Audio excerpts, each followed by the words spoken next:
Hey,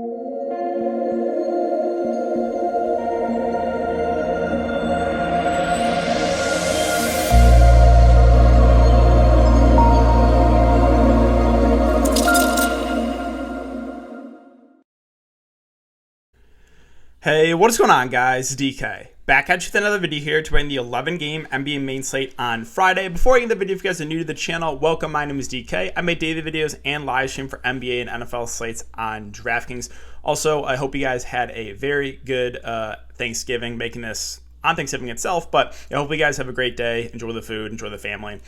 If you guys are unable to watch these YouTube videos, I also upload on Apple Podcasts. Link down below. It's called the DK DFS Show. And if you're interested in signing up for premium content, I offer a few different packages: NBA, NFL, and esports package. More info down below. The sponsor of the video is PrizePicks. PrizePicks is a player prop site where you can take over/under on fantasy points or over/under on straight up points, rebounds, assists for NBA. They also have a ton of different sports: NFL, college football, college basketball, soccer, tennis, esports. You can mix and match sports and pick 2 to 5 players and win up to 10x your money. So if you guys want to try it out, you can sign up and use my code DKDFS. It is DKDFS, all one word, and you'll get a 100% match up to $100. And finally, as always, I want to thank you guys for coming back and watching all these videos and checking out the live streams as well. Make sure to like the video, hit the notification bell, and make sure to check the live stream as well. I will be live tomorrow. And let's try to aim for 100 likes on this video, guys. Okay, so before we get into players and the prices for this 11-game slate, let's look back mine up here from Wednesday night. So Wednesday night went really well. Could have been a takedown, too. So, let's start with the tilting part, okay? Low-owned Dwight Howard. Massive foul trouble. Suggs, chalk, but foul trouble.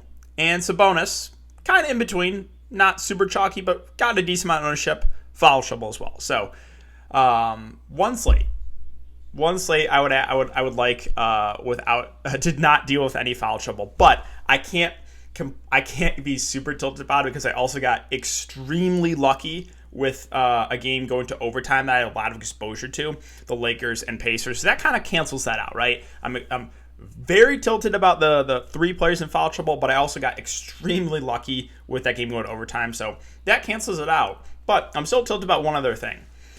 Lakers, Frank Vogel said that against a big Pacers front court, they're most likely going to play Dwight Howard and DeAndre Jordan the full 48, meaning one of those guys out there at all times. They said they could go small against more small ball teams, but since the Pacers have 1-2 bigs out there at all times, that they're likely to have either Jordan or Howard out there at all times. And so I was going under that assumption, and no one played the fourth quarter. They want small ball. Lied to me. So imagine if Dwight and DeAndre Jordan got the full 48 and Dwight didn't get in foul trouble. I could have been a takedown alert. If they had Jordan and Dwight Howard, one of those guys out there at all times. Now, they still got there in limited action, but could have been much better if Frank Vogel was actually telling the truth there. But yeah, so the rest of my lineup, again, I used 7 players from 2 games. The Hornets guys were just too cheap, right? Or the Hornets guys, the Magic guys, and Suggs and Carter Jr.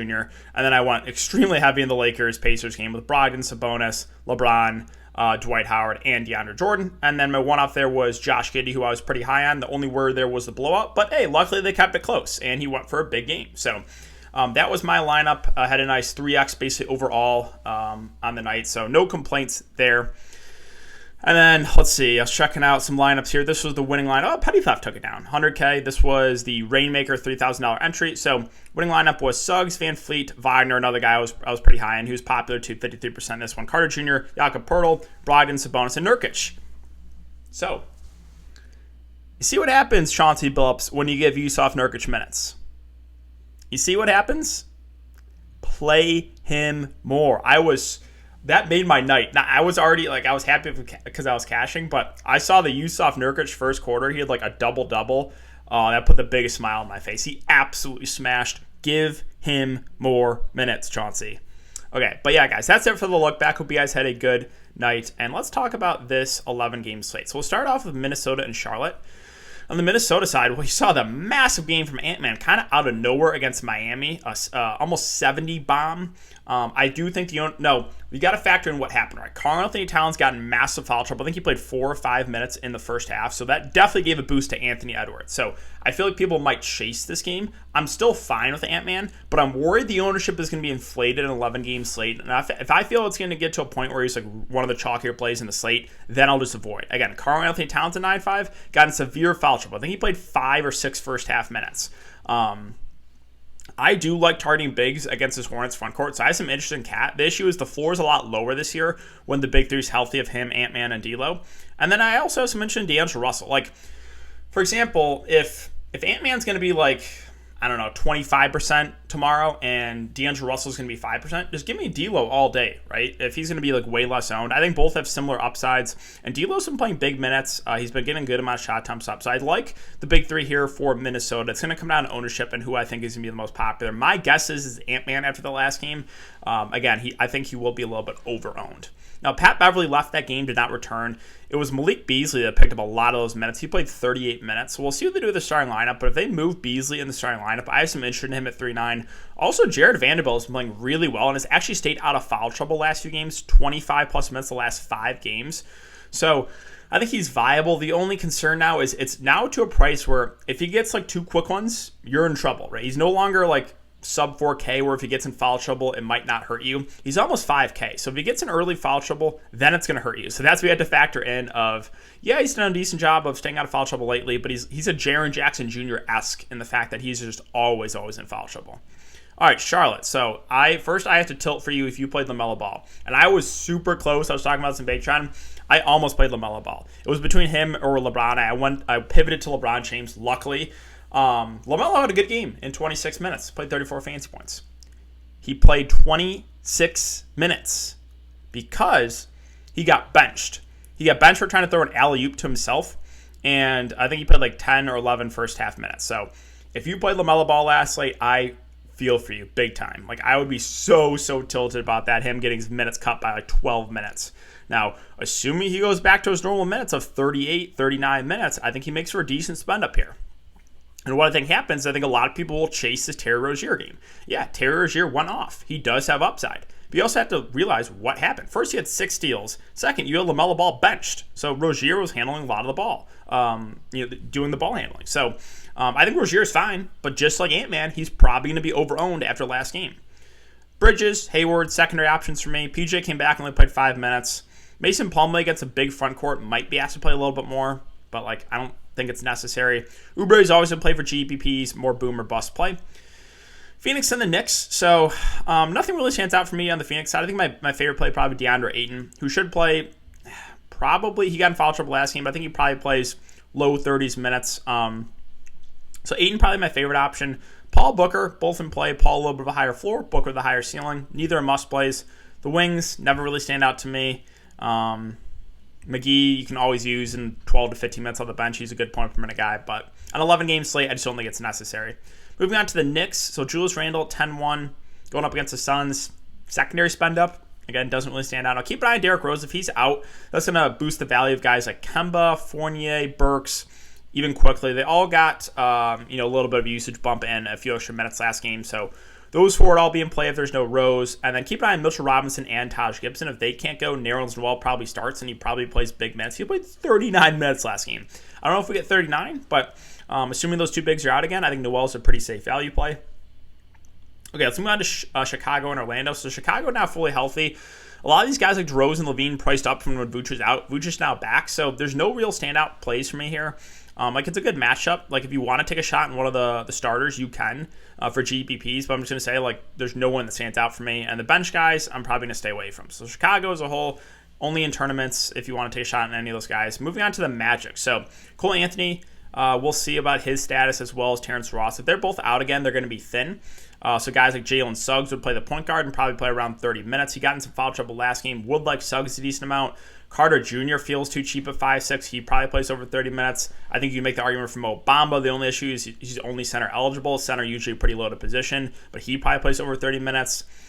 Franz Wagner bounced back in a nice way. He went for 30 fantasy points. I like him for value. If you think the game blows out, you can look to a guy like RJ Hampton at 4.9, who shot 0 of 7 last game. So really kind of depends what you think happens in this game if Anthony and Ross are out. If you think the game stays competitive and you want to look to the starters, if you think the game blows out, maybe like RJ Hampton. But his price is up now to a point where it's a little bit harder to to make the case for him in tournaments. All right, Toronto and the Pacers. So this game looks pretty appealing here. On the Raptors side, Siakam and Van Fleet both playing pretty big minutes. I think a small lean for me to Van Fleet over Siakam, just because he will be handling the ball more. Again, it's a good matchup here. Siakam had a 4-game last game, but we know he's a guy that can go for 50 any single night. So those two look decent. Small lean there for Van Fleet. I don't expect OG to be back here, but obviously keep an eye on that one. Guys like Barnes, Gary Trent Jr., secondary options. If you want to play Gary Trent, he's always in play, and he has to hit his shots. He's been shooting pretty well of late, except for when I play him, and he goes for 15 fancy points. So Gary Trent Jr., again, always viable. And then my other status of Kem Birch. If he can't go, Precious Achiuwa started, and he played 28 minutes. This is a big front court against the Pacers, right? So I don't know if they can necessarily go small. So assuming Precious Achiuwa starts, I like him here at only 4-1. I'm moving on to the Pacers. So once again, I like Sabonis and Brogdon. Sabonis kind of had a floor game, even going to overtime. They actually benched him at times down the stretch. Like, what are you doing, Rick Carlisle? How does he have a job? How does Rick Carlisle have a job? Play Sabonis 38 minutes a night. Like, what are you doing, dude? God, it's so frustrating. But yeah, Sabonis, 8.8. He's been producing at a much higher level of late. So I have some interest in him. I think Brogdon looks the best point per dollar, 7.5. He played 46 minutes, 41 in regulation. 41 minutes in regulation. So Brogdon looks really, really safe here at 7.5. Turner, LeVert, more secondary options. Not much else here for the Pacers. I'll mention Chris Duarte. He had a decent game at 4-1. He's viable for value, but not like a smash play. All right, Atlanta and Memphis. So Trae Young, always in play for tournaments. The price is coming down a little bit too, 9.3. Again, he's going to play like 35 minutes if the game stays close. He's had a couple big games recently, so I always like Trae for GPPs. And the two bigs always in play for tournaments as well. The reason I say that is Capella, at times they can go small. Memphis has shown that they want to go small too down the stretch. So, like, does Capella close this game? That's up in the air. So that's why I think he's GPP only. And then you have John Collins, who's always in foul trouble. So, like, Atlanta as a team, the big three, usually in a large slate, are all tournament plays. That being Trae Young, Capella, Collins. Again, I like the upside.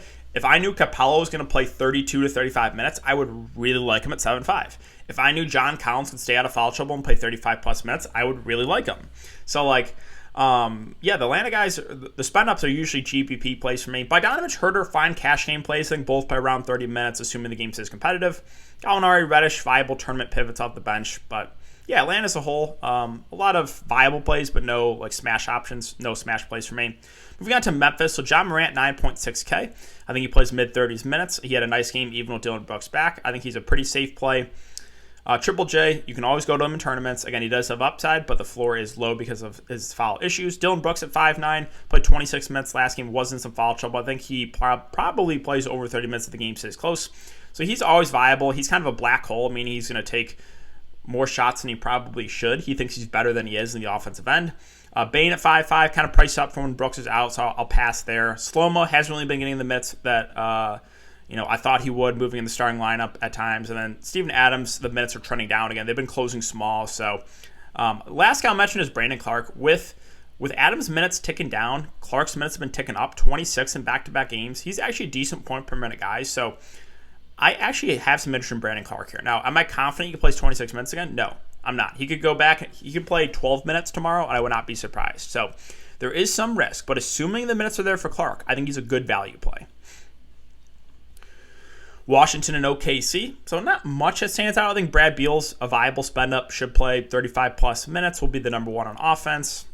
Dinwiddie, Kuzma with Beal in. Don't stand out to me. Harrell, Gafford going to split the center minutes. Small lean to Gafford for the price discount, but he's also much riskier with his foul issues. There's just not much here. KCP, Denny, yeah, you can play them in tournaments and hope they hit their shots, but they're very score independent. On the Thunder side, so keep an eye on SGA. If he is out, I really like Giddey once again. 34 minutes last game. He just has triple-double upside.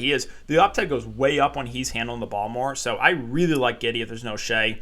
Guys like Dort, Baisley, both in play for GPPs if SGA is out. And then Robinson Earl, 4-3. Minutes have been ticking up. Production's been going up on him too. 32, 28 minutes. I think he's a decent value play at that price. Probably not going to anyone else, though, on the Thunder. If Shea Gilgeous-Alexander is in, then it's probably only him and Giddey that I have some interest in. And neither would be a must-play. All right, Boston and San Antonio. So Boston, we got Jaylen Brown back, but he was kind of limited with his minutes. So the two spin-ups in him and Tatum don't really stand out. Keep an eye on Rob Williams. If he can't go, I think Horford is solid. But again, he's like 7'6", so it's not like we're getting him at a super cheap price point. Schroeder and Smart don't really stand out with Jaylen Brown back. This team in general is kind of just a fade for me. Grant Williams probably gets more minutes if Robert Williams can't go. But again, if Jaylen Brown in, that's just one more body in this rotation where Celtics as a whole are just like secondary options. Moving on to the Spurs. So I do have some mention to DeJounte Murray for tournaments at 9-4. He's shown a floor, right? He's shown a floor of like mid-20s fantasy points, but the ceiling is like 50, 60 fantasy points from him. So Boston has not been the same team defensively last few years. So I do have some mention to DeJounte Murray for GBPs, like his upside. And then Jakob Poeltl, I think, really stands out here, 5'7". Played 29 minutes. That game was a blowout. He was on pace for like 34, 35 minutes. So I really do like Poeltl. He is a high floor. I think he's one of the better plays in the mid-range at his price. The rest of the Spurs are secondary options. Now keep an eye on Vassell and McDermott. If they're both out, probably more minutes for guys like Keldon, White, and Lonnie Walker. But I'll just say this, you can never fully trust Pop. Like, you think those guys get more minutes? Popovich, let's dust off Keita Bates-Diop and throw him in the starting lineup. Let's dust off Bryn Forbes and play him 30 minutes. If you're new to DFS and you're confident after a few Spurs guys get rolled out, you're like, oh my gosh, yes, I can't wait to play Lonnie Walker. He's going to play 30 minutes. Get ready to get popped. All right. Milwaukee and Denver. So Milwaukee almost fully healthy now. Just waiting on Brook Lopez and DiVincenzo to return. Giannis Antetokounmpo 12-2. I think is a pretty safe play. I actually like him more if Jokic is in because then I'm more confident this game stays competitive. So Giannis at 12-2 I think is one of the safer spend-ups. Should play mid-30s minutes if the game stays close. Been a lot of blowouts recently for the Bucks. Middleton, Portis, Holiday. No one that I love. I think if I had to pick a secondary option, it actually would be Bobby Portis. He's played really well, and I'm happy. I love playing Bobby Portis. I love Bobby Portis in general. 41, 49, 46 fantasy points 3 of the last 4 games. So he's had some pretty big games. Now, the concern would be if Jokic is in, there would be some foul risk. But, if you want to go to Bobby Portis and GBPs, I'm not going to talk you off him. He's played really well of late. Not going to touch the value, though. Moving on to Denver. So it just depends on Jokic. If Jokic plays, I really like him. He's probably my favorite spend up if he plays at 11.5. I don't think there'd be a limitation with the wrist if he's good to go. Now, if he misses, that's where things get interesting. Because then Will Barton, Aaron Gordon, Monte Morris, probably the top guys in offense. They all kind of had 4 games last game with Jokic out, but those are going to be the 3 highest usage guys. And then you have both Greens that probably start to play big minutes. Jeff Green had a ceiling game.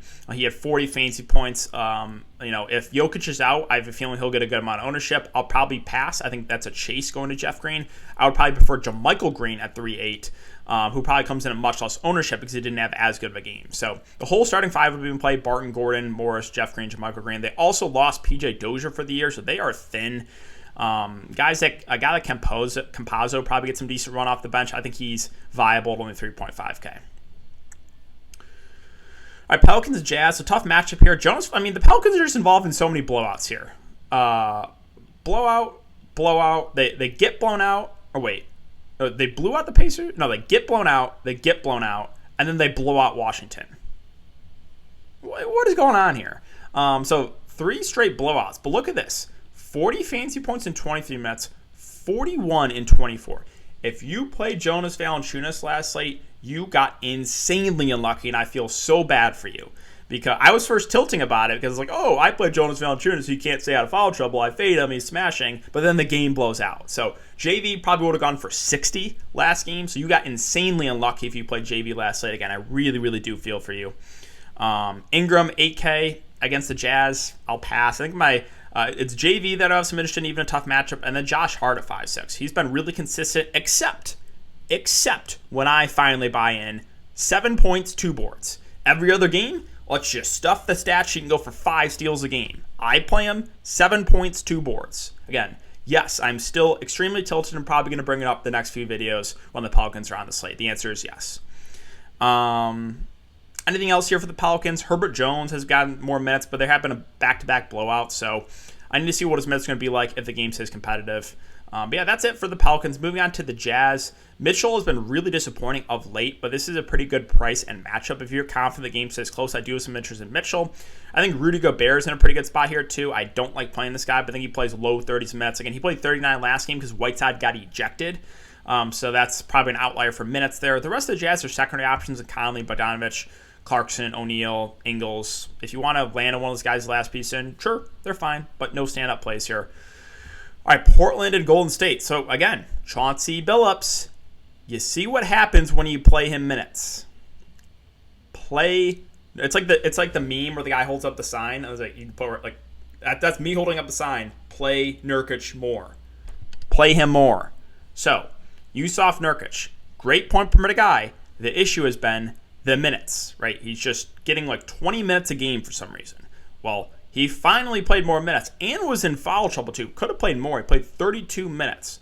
Now, my concern is this is a small ball Golden State team. So do they close small with Nance? We will see. Let's just say this. If Yusuf Nurkic plays over 30 minutes again here against the Warriors, I think there's a pretty good chance he's going to be in the winning lineup tomorrow. If he plays like 22 minutes like he has been this season, then probably not. So this one comes down to, do you think he's going to be in the closing lineup, and do you think Nurkic gets a good amount of minutes? If he does, I absolutely love him there at 6'2". The guards, Lillard, McCollum. Small lean to Lillard. I think he has a higher floor. He's finally been shooting the ball better of late. So I asked him interested in Lillard. He seems to always step up in the big games. This is a pretty big game against Golden State. CJ's a frustrating roster. I mentioned that I felt like people were going to chase him last slate, and they did. He was 30% high stakes. He was a massive bust. He just has a lower floor when Lillard gets going, right? CJ was consistent to start the year because Lillard was really struggling, but when Lillard gets it going, CJ kind of takes a back seat and does have a pretty low floor. We've seen here 20 fantasy points in 38 minutes, 35, 28 in 3 of the last 4 games. So the ceiling, he can still go for 45 to 50, but the floor is just a lot lower when Dame is getting it going, and Dame seems to be back to midseason form here. The rest of the Blazers, Powell, you can always use because relying on the scoring. I put Covington in the late slate, 15 minutes, negative 0.5 fantasy points. Let me just repeat that. I get a low-owned Nurkic in the late slate I play, looking great, and I have Robert Covington. He's been going for mid-20s fantasy points every single game. I buy in, 15 minutes, gets ejected, and has negative 0.5 fantasy points.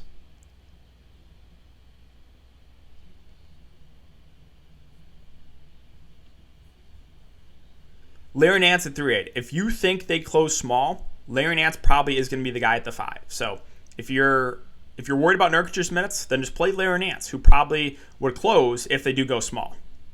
And that's probably it for me. I don't think I consider anyone else in Portland. Moving on to Golden State, Steph Curry been a little bit quiet of late. 11-4. He's always in play for tournaments. Again, the floor is low. Again, I played him when he had 27 fantasy points. No surprise there to anyone. Bounce back, I guess 49. I mean, that's not great at his price point, but he can go for 60 plus. This is an up-tempo game against Portland, so I like Steph for tournaments. I think Wiggins and Poole a little bit too overpriced. Draymond Green at 6'7", probably plays 30 to 35 minutes. I think a fair option that stuffs the stat sheet. We haven't really seen the ceiling from him lately. Kevon Looney's been playing more of late too. 20 plus minutes the last 3 games. I think he's okay value. I don't think he's going to kill you, but he's probably not going to win you GPP either. And then if Iguodala's out, I kind of like Otto Porter Jr. The only concern is his coach and Steve Kerr, but he has played 20 plus minutes the last 3 games. So Porter's a decent point per minute guy. A little bit interested in him in an up-tempo game. And finally, the Kings and the Lakers. So De'Aaron Fox, if you played him last slate, I feel for you. He was on pace for a pretty good game, ejected. So, he's going to play mid-30s minutes. The floor is way lower on Fox this year, but the ceiling is still there, so like him for tournaments. Keep an eye on Holmes and Barnes. I don't think Barnes plays in this one.